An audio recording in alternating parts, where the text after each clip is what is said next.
What's up, everybody? This is your host, Max Pitts with Trades and Gains, and welcome back to the channel. Today, markets closed mixed as Powell took the stage, warning that rate cuts aren't coming anytime soon. Meanwhile, we're just hours away from the January CPI report, the key data that could tank the entire market tomorrow. Will inflation finally cool off? Or is another market shakeup ahead? That's the big question, but don't worry, we're here to break it all down for you in a way that makes sense. So let's start with the numbers, our major index performers today. We had the Dow Jones Industrial up 0.3%. We had the S&P 500 squeak out a 0.02% gain, and we had the Nasdaq Composite with a 0.4% loss.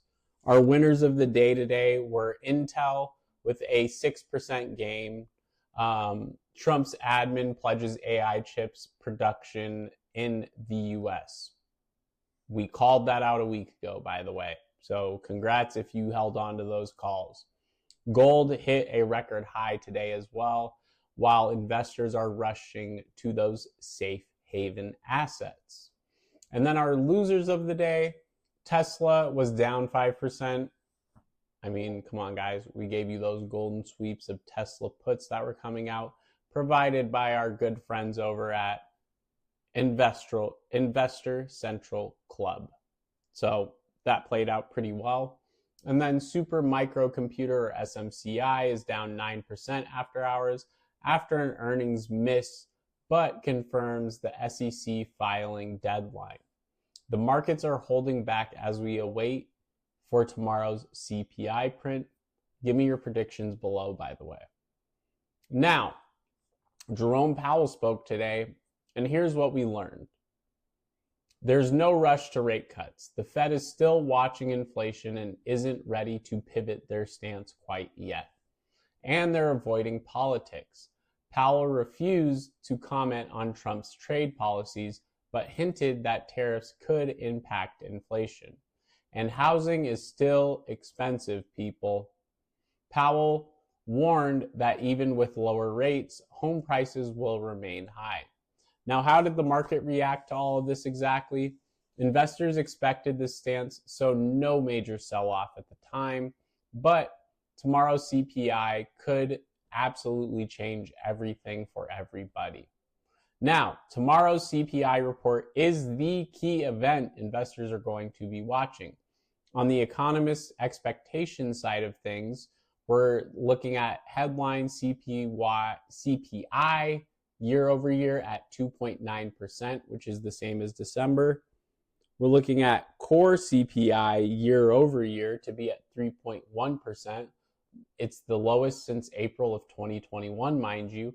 And monthly CPI, we're looking for 0.3%, which is a slight slowdown. Now, why does this matter? Hot CPI? Well, markets could sell off. No Fed rate cuts anytime soon. And a cool CPI, stocks might rally, hoping for a softer Fed stance. This is a make or break for the rate cuts in 2025. Trump's latest 25% tariffs on steel and aluminum just hit the market. The winners here were steel stocks, CLF, NUE, X, they all jumped. And gold and commodities, gold finally hit above 2,900. Now our losers of the day, auto and manufacturing companies, higher steel prices is going to equal higher costs. And tech and consumer goods, import costs rising, squeezing the margins that these dealers are actually making. The bottom line, if inflation spikes, the Fed will have no choice but to delay these rate cuts.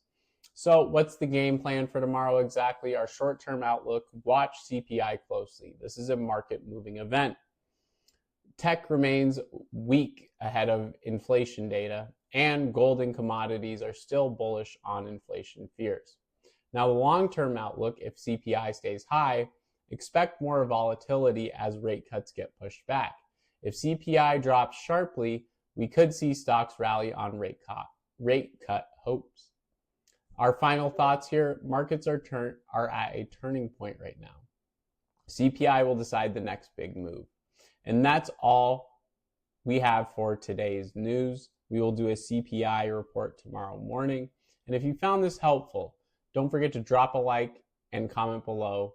What's your take on Powell's speech exactly from today? Subscribe for more market insights and trade strategies. I'll see you in the next one. Stay smart and stay invested, my friends.